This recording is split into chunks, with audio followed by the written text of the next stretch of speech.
वज़ीर मुमलिकत ख़ज़ाना अली परवेज़ मलिक साहब इस वक्त हमारे साथ मौजूद हैं। उनसे पूछते हैं, सबसे पहले तो ये बताएं सर कि बजट कब आ रहा है, डेट फाइनल हुई है? देखें, वज़ीर आज़म साहब आज खैर से चाइना गए हैं, तो जब वो आएंगे तो सबसे पहले तो नेशनल इकोनॉमिक काउंसिल की मीटिंग कॉल की जाएगी ना जी, और उसके बाद बजट के अंदर फिर आप उसकी प्रेजेंटेशन की तरफ जाएंगे। जो डेट लाइकली हमें बताएगी वो 10 से 12 के दरमियान ही बजट होगा इंशाल्लाह। 10 से 12 के दरमियान बजट में क्या इक़दाम कर रहे हैं? टैक्सों का दायरा कार कैसे बढ़ेगा? तनख्वाहदार तबका के ऊपर ही टैक्स डालेंगे या कोई और इक़दाम?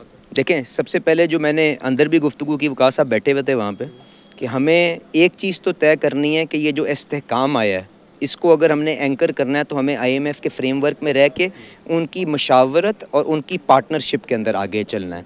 और जो अगर मैं अपने हलके से मुंतखब होके आया हूँ तो शहबाज शरीफ साहब भी MNA पहले मुंतखब हुए थे, उसके बाद वज़ीर आज़म बने हैं। तो जो नेशनल असम्बली के अंदर सारे जो लोग बैठे हैं वो लोगों की तकलीफ़ों से बखूबी वाकिफ़ हैं। उनको ये भी पता है कि पिछले 2 साल के अंदर हाइपर इन्फ्लेशन के अंदर महंगाई से एक आम आदमी को क्या तकलीफ़ पहुंची है, उसके बाद सूद का क्या रेट है, उसके बाद बिजली की क्या कीमत है, ये सारी बातें हमें पता है। IMF की शराइत बहुत सख्त है। मेरी एक बात तो सुने ना, इसके साथ साथ हम सबको ये भी पता है कि तवानाई के शोबे के अंदर खसारे मौजूद हैं, बैरूनी खसारा मौजूद है, अंदरूनी खसारा रिकॉर्ड सतह के ऊपर है। तो इन चीज़ों को बैलेंस करके जिन तबकों को टैक्स देना चाहिए, कोशिश ये होगी और हिदायत शहबाज शरीफ साहब की तरफ से और हमारे पार्टी के सदर नवाज़ शरीफ साहब की तरफ से ये है कि उन लोगों को आप किस तरह टैक्स नेट में लाएंगे, उनको किस तरह से आप उनको लाएंगे जो कॉस्ट जो डॉक्यूमेंटेड नहीं है, और तो किसी को नहीं लाएंगे, बाहर से तो किसी को नहीं लेके आना, जो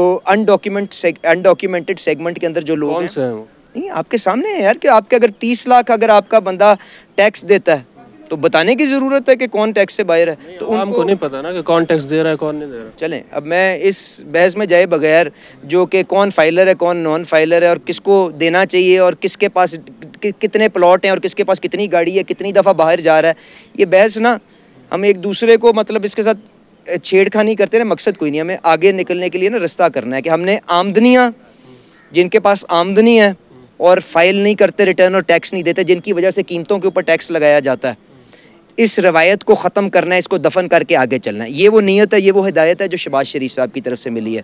उसके बाद अगर आपकी भी रिटर्न नहीं जमा होती तो आपको भी पकड़ के लाना चाहिए, और अगर मेरी नहीं होती मुझे भी अंदर लाना चाहिए।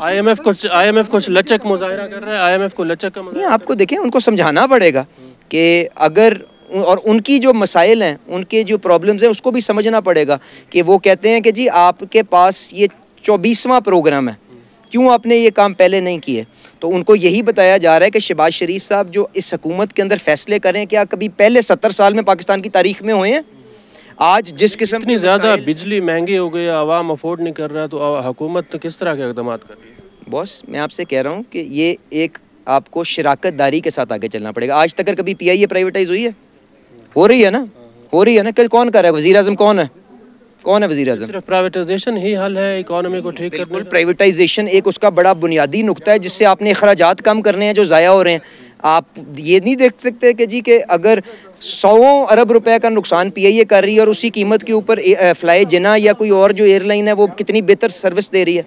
तो किसी जगह तो मसला है ना, अखराजात को भी कम करना है जो मैंने अंदर तकरीर की, और आमदनी को भी किस तरह से आपने अनडॉक्यूमेंटेड लोगों को, नॉन फाइलर्स को, या कम टैक्स जो लोग जो अपनी हैसियत के मुताबिक टैक्स नहीं देते, उनको आपने किस तरह से नेट के अंदर लाना है। ये वो अप्रोच है जिसके अंदर आगे जा रहे हैं। बाकी जब तक फाइनेंस मिनिस्टर साहब अपनी बजट की तकरीर कर नहीं देते, वज़ीर आज़म साहब या IMF का कोई मुआहिदा नहीं हो जाता, मैं आपको हवा में फर्जी नंबर दे के मैं KPK के वज़ीर ख़जाना की तरफ मैं अपना बजट तो नहीं यहाँ पे सीढ़ियों पे पेश कर सकता पिप्स के। एक्सपोर्ट के लिए क्या कर रहे हैं? एक्सपोर्ट बढ़ाने के लिए क्या कर रहे हैं? वो जो तजवीज़ है बिजली और गैस कम करने की, अब मैंने किसका जवाब देना है? एक्सपोर्ट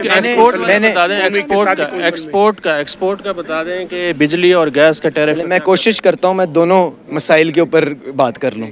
एक तो बात ये है, एक तो बात ये है कि जो तवानाई का शोबा है, इसके अंदर किस तरह से हम सारे का सारा बोझ इंडस्ट्री के ऊपर डाल रहे हैं और उसकी वजह से इंडस्ट्री की कितनी तकलीफ़ बढ़ गई है। मैं ही पहले इंडस्ट्री की आवाज़ बनता रहा हूँ ना, मैं उस तकलीफ़ का जानता हूँ। और वज़ीर आज़म साहब ने मेरे ख्याल से जब से मैंने हल्फ लिया है कोई दर्जन मीटिंग की होंगी उसके ऊपर, और इंशाल्लाह ताला इस बजट के ज़रिए और आपको आगे जो फ़ैसले होंगे उनके ज़रिए नज़र आएगा कि वज़ीर आज़म साहब बहुत जल्दी इंडस्ट्री का ये मसला हल करने के लिए बेहतरी की तरफ इंशाल्लाह अपना सफर। आम आदमी के लिए कोई रिलीफ सरकारी आपके को 15 बहुत बहुत शुक्रिया। मैं फाइनेंस मिनिस्टर साहब बताएंगे। जी, वज़ीर मुमलिकत ख़जाना अली परवेज़ मलिक साहब हमारे साथ मौजूद थे, जिनका ये कहना है कि हुकूमत ये कोशिश कर रही है कि किसी तरह मईशत को ठीक किया जा सके।